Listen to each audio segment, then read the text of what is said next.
प्रणाम आप सभी को। मेरा नाम रोशन है। दोस्तों, आज मैं आपके लिए लेकर आया हूँ मशहूर कथाकार अमरकांत जी की लिखी एक बहुत ही लोकप्रिय कहानी जिसका शीर्षक है बहादुर। हिंदी के कई पाठ्यक्रमों में शामिल यह कहानी अत्यंत लोकप्रिय है। तो आइए शुरू करते हैं इस कहानी का पाठ। सहसा मैं काफ़ी गंभीर था, जैसा कि उस व्यक्ति को हो जाना चाहिए जिस पर एक भारी दायित्व आ गया हो। वह सामने खड़ा था और आंखों को बुरी तरह मटका रहा था। 12-13 वर्ष की उम्र, ठिगना शरीर, गोरा रंग और चपटा मुंह। वह सफ़ेद नेकर, आधी बाह की ही सफ़ेद कमीज और भूरे रंग का पुराना जूता पहने था। उसके गले में स्काउटों की तरह एक रुमाल बंधा था। उसको घेर कर परिवार के अन्य लोग खड़े थे। निर्मला चमकती दृष्टि से कभी लड़के को देखती और कभी मुझको और अपने भाई को। निश्चय ही वह पंच बराबर हो गई थी। उसको लेकर मेरे साले साहब आए थे। नौकर रखना कई कारणों से बहुत ज़रूरी हो गया था। मेरे सभी भाई और रिश्तेदार अच्छे ओहदों पर थे और उन सभी के यहाँ नौकर थे। मैं जब बहन की शादी में घर गया तो वहाँ नौकरों का सुख देखा।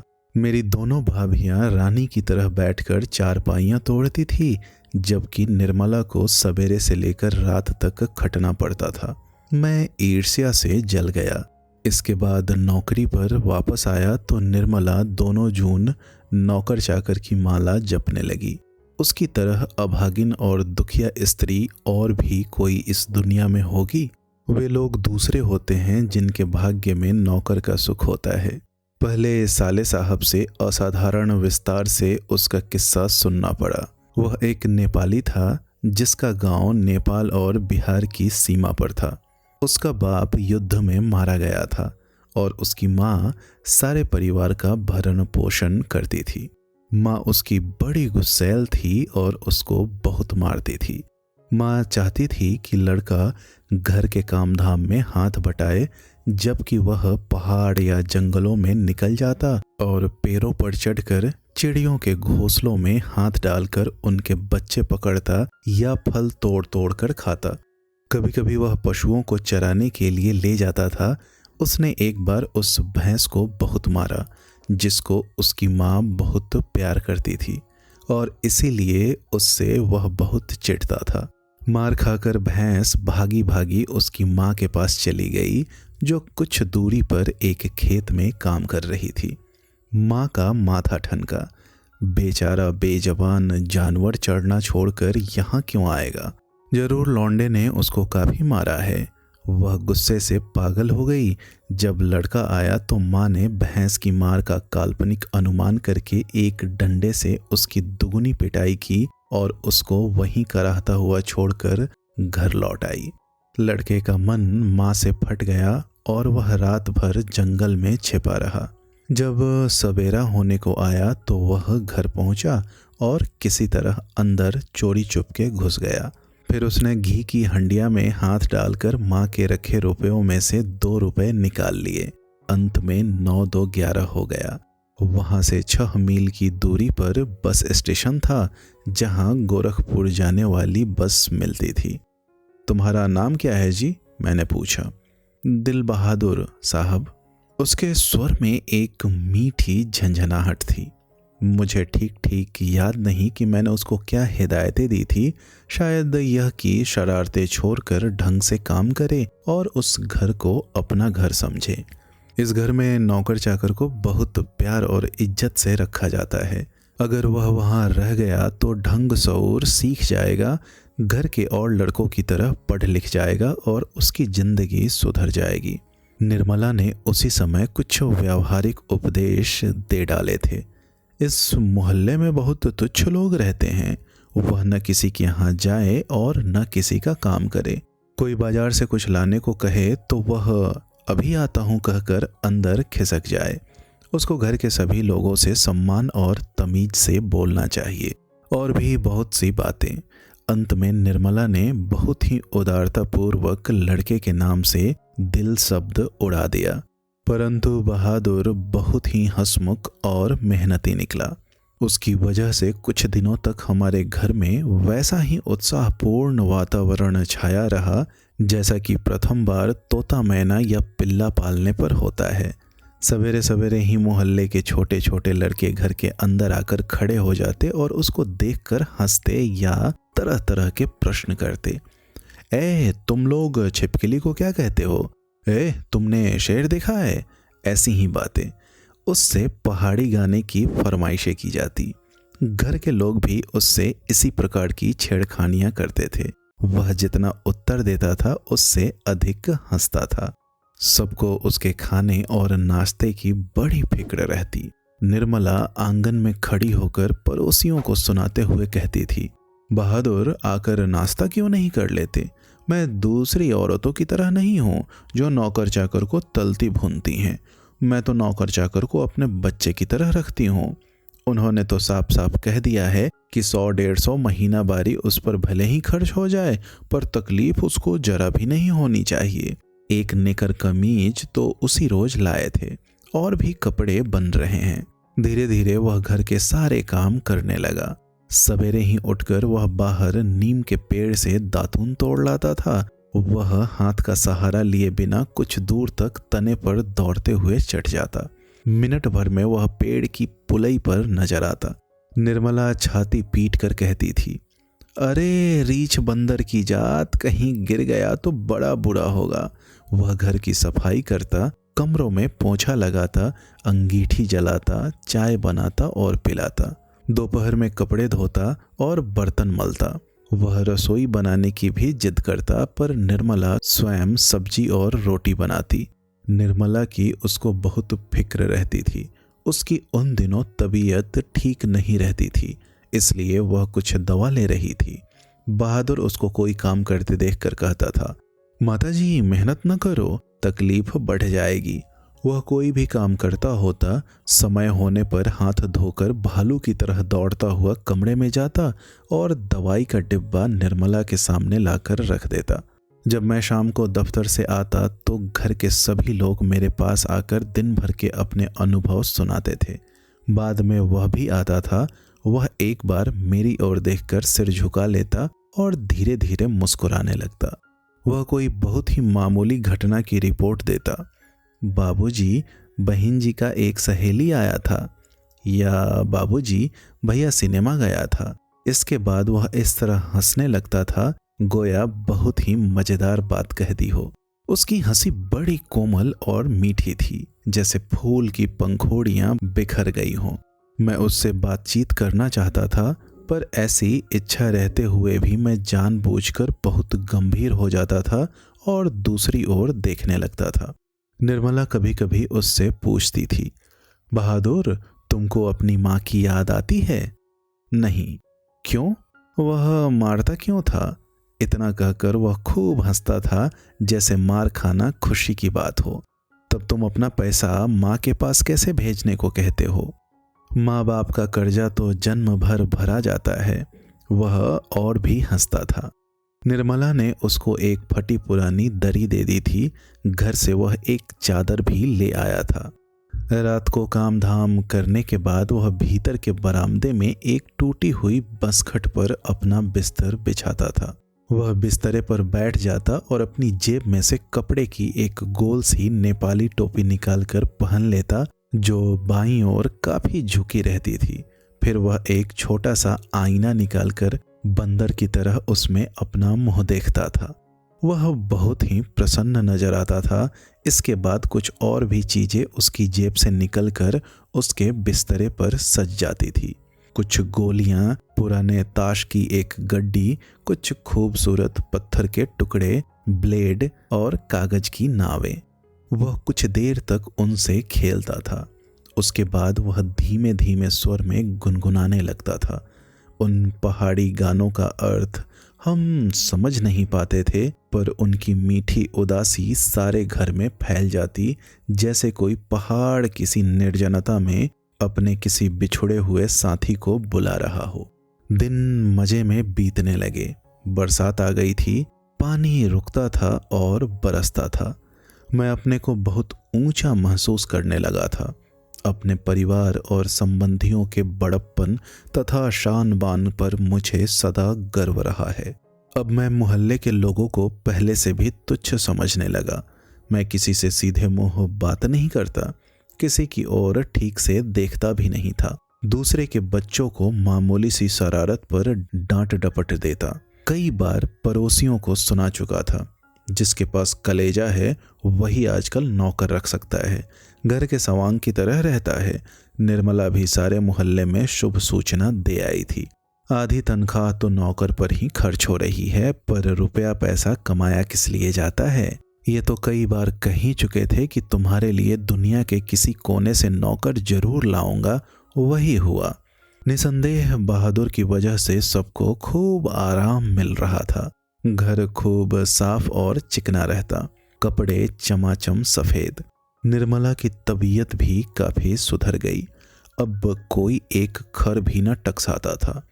किसी को मामूली से मामूली काम करना होता तो वह बहादुर को आवाज देता, बहादुर एक गिलास पानी, बहादुर पेंसिल नीचे गिरी है उठाना।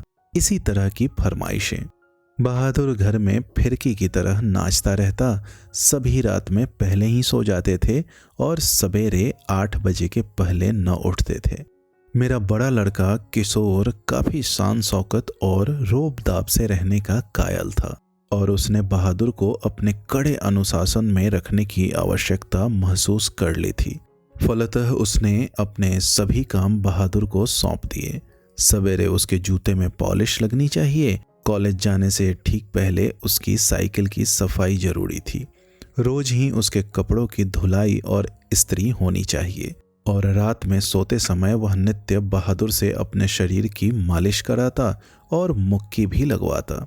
पर इतनी सारी फरमाइशों की पूर्ति में कभी कभी कोई गड़बड़ी भी हो जाती। जब ऐसा होता, किशोर गर्जन तर्जन करने लगता, उसको बुरी बुरी गालियां देता और उस पर हाथ छोड़ देता। मार खाकर बहादुर एक कोने में खड़ा हो जाता, चुपचाप।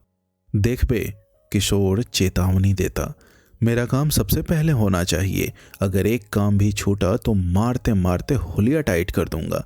साला काम चोर करता क्या है तू, बैठा बैठा खाता है।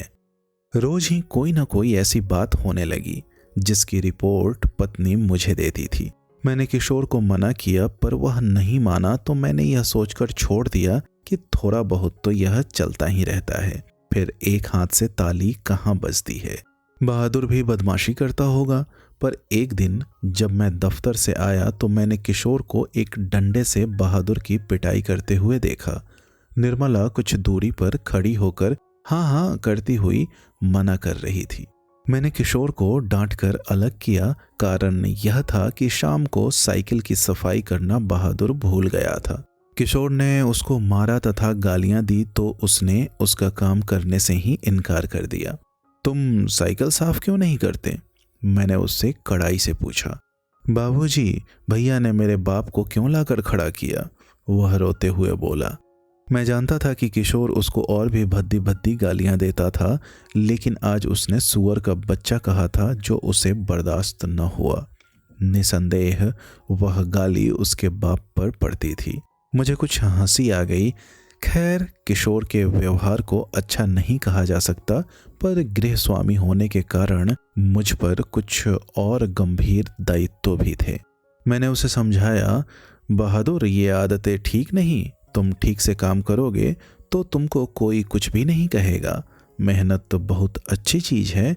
जो उससे बचने की कोशिश करता है वह कुछ भी नहीं कर सकता। रूठना फूलना मुझे सख्त नापसंद है। तुम तो घर के लड़के की तरह हो। घर के लड़के मार नहीं खाते। हम तुमको जिस सुख आराम से रखते हैं वह कोई क्या रखेगा। जाकर दूसरे घरों में देखो तो पता लगे। नौकर चाकर भरपेट भोजन के लिए तरसते रहते हैं। चलो, सब खत्म हुआ, अब काम धाम करो। वह चुपचाप सुनता रहा, फिर हाथ मुंह धोकर काम करने लगा। जल्दी वह प्रसन्न भी हो गया। रात में सोते समय वह अपनी टोपी पहनकर देर तक गाता रहा। लेकिन कुछ दिनों बाद एक और भी गड़बड़ी शुरू हुई। निर्मला बहुत पतली पतली रोटियां सेकती थी, इसलिए वह रोटी बनाने का काम कभी बहादुर से नहीं लेती थी। लेकिन मोहल्ले की किसी औरत ने उसे यह सिखा दिया कि परिवार के लिए रोटियां बनाने के बाद वह बहादुर से कहे कि वह अपनी रोटी खुद बना लिया करे, नहीं तो नौकर चाकर की आदत खराब हो जाती है, महीन खाने से उनकी आदत बिगड़ जाती है। यह बात निर्मला को जच गई थी और रात में उसने ऐसा ही प्रयोग किया। वह अपनी रोटियां बनाकर चौके में से उठ गई। बहादुर का मोह उतर गया। वह चूल्हे के पास सिर झुकाकर चुपचाप खड़ा रहा। क्या हो गया रे? निर्मला ने पूछा। वह कुछ नहीं बोला। चल चुपचाप बना अपनी रोटियां। तू सोचता है कि मैं तुझे पतली पतली नरम नरम रोटियां सेक कर खिलाऊंगी? तू कोई घर का लड़का है? नौकर चाकर तो अपना बनाकर खाते ही रहते हैं। तीता तो इनको इसलिए लग रहा है कि सारे घर के लिए मैंने रोटियां बनाई, इनको अलग करके इनके साथ भेद क्यों किया? वाह रे, इसके पेट में तो लंबी दाढ़ी है। समझ जा, रोटियां नहीं सेकेगा तो भूखा रहेगा। पर बहादुर उसी तरह खड़ा रहा तो निर्मला का गुस्से से बुरा हाल हो गया। उसने लपक कर उसके गाल पर 2-3 थप्पड़ जड़ दिए। सुअर कहीं के, इसीलिए तुझे किशोर मारता है, इसी वजह से तेरी माँ भी मारती होगी। चल बना रोटी। मैं नहीं बनाऊंगा, मेरी माँ भी सारे घर की रोटियां बनाकर मुझसे रोटी सेकवाती थी। वह रोने लगा था। तो क्या मैं तेरी माँ हूं कि तू मुझसे जिद कर रहा है? घर के लड़कों के बराबर बन रहा है? मारते मारते मुंह रंग दूंगी। पर उसने अपने लिए रोटी नहीं बनाई। मुझे भी बड़ा गुस्सा आया। मैंने उसको डांटा और समझाया, पर वह नहीं माना। रात भर वह भूखा ही रहा। पर सवेरे उठकर वह पहले की तरह ही हंसने लगा। उसने अंगीठी जलाकर अपने लिए रोटियां सेकी। अपनी बनाई मोटी और भद्दी रोटियों को देखकर वह खिलखिलाने लगा। फिर रात की बची हुई सब्जी से उसने खाना खा लिया। लेकिन निर्मला का भी हाथ खुल गया था। वह उससे कुछ चिढ़ भी गई थी। अब बहादुर से कोई भी गलती होती तो वह उस पर हाथ चला देती। उसको मारने वाले अब घर में 2 व्यक्ति हो गए थे और कभी कभी एक गलती के लिए उसको दोनों मारते। बरसात बीत गई थी। आकाश दर्पण की तरह स्वच्छ दिखाई देता। मैंने बहादुर की माँ के पास चिट्ठी लिखी थी कि उसका लड़का मेरे पास मजे में है और मैं उसकी तनख्वाह के पैसे उसके पास भेज दिया करूँगा। लेकिन कई महीने के बाद भी उधर से कोई जवाब नहीं आया था।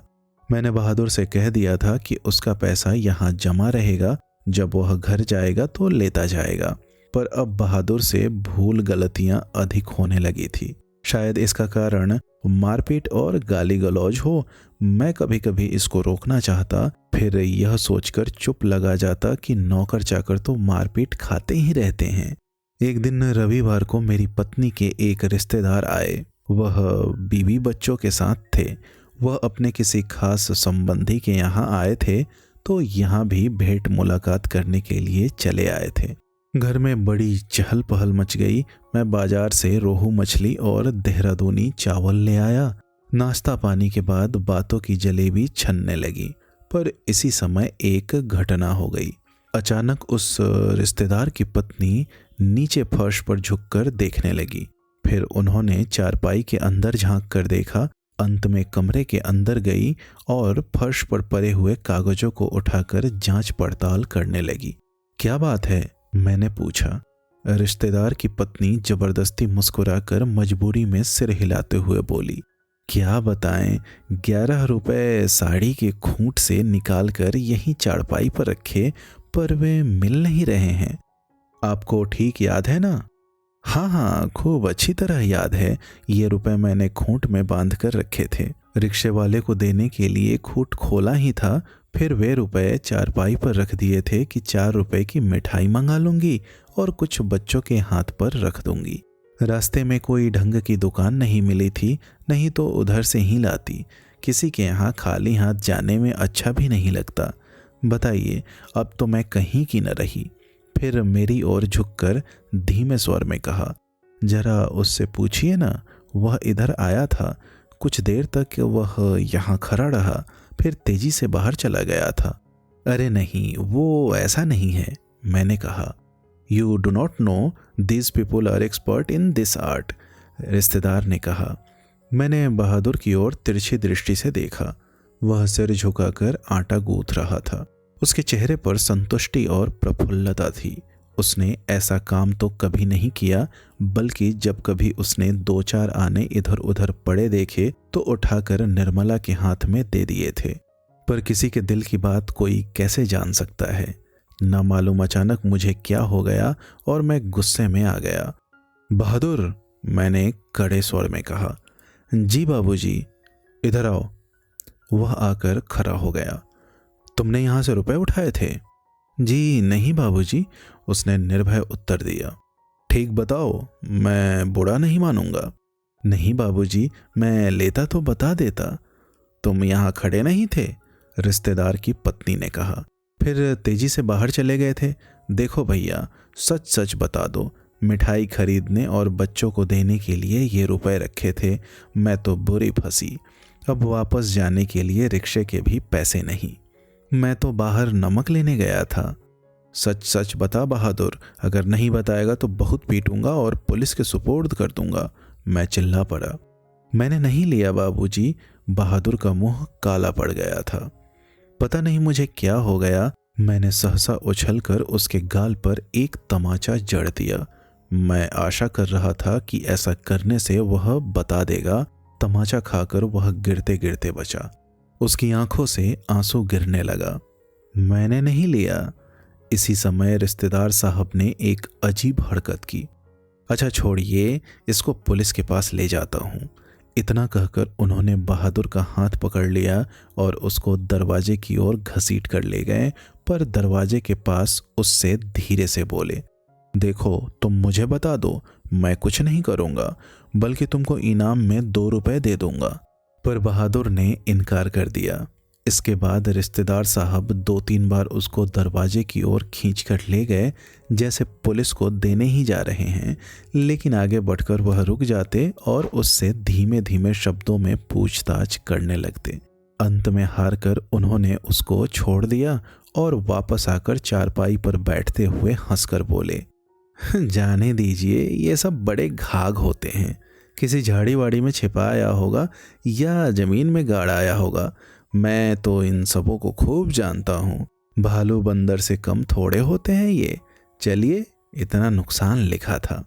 इसके बाद निर्मला ने भी उसको डराया धमकाया और 2-4 तमाचे जड़ दिए, पर वह नहीं करता रहा। इस घटना के बाद बहादुर काफी डांट मार खाने लगा। घर के सभी लोग उसको कुत्तों की तरह दुरदुराया करते। किशोर तो जैसे उसके जान के पीछे पड़ गया था। वह उदास रहने लगा और काम में लापरवाही करने लगा। एक दिन मैं दफ्तर से विलंब से आया। निर्मला आंगन में चुपचाप सिर पर हाथ रखकर बैठी थी। अन्य लड़कों का पता नहीं था, लेकिन लड़की अपनी माँ के पास खड़ी थी। अंगीठी अभी नहीं जली थी। आंगन गंदा पड़ा हुआ था। बर्तन बिना मले हुए रखे थे। सारा घर जैसे काट रहा था। क्या बात है? मैंने पूछा। बहादुर भाग गया। भाग गया? क्यों? पता नहीं, आज तो कुछ हुआ भी नहीं था। सवेरे से ही बड़ा प्रसन्न था। हमेशा माताजी किए रहा। दोपहर में खाना खाया। उसके बाद आंगन से सिलबट्टा लेकर बरामदे में रखने जा रहा था कि सील हाथ से छूटकर गिर गई और 2 टुकड़े हो गए। शायद इसी डर से वह भाग गया कि लोग मारेंगे, पर मैं इसके लिए उसको थोड़े कुछ कहती। क्या बताऊं, मेरी किस्मत में आराम ही नहीं। कुछ ले गया? यही तो अफसोस है, कोई भी सामान नहीं ले गया। उसके कपड़े, उसका बिस्तर, उसके जूते सभी छोड़ गया है। पता नहीं उसने हमें क्या समझा। अगर वह कहता तो मैं उसको रोकती थोड़े, बल्कि उसको खूब अच्छी तरह पहना ओढ़ाकर भेजती। हाथ में उसकी तनख्वाह के रुपए रख देती। 2-4 रुपए और अधिक दे देती, पर वह तो कुछ ले ही नहीं गया। और वे 11 रुपए?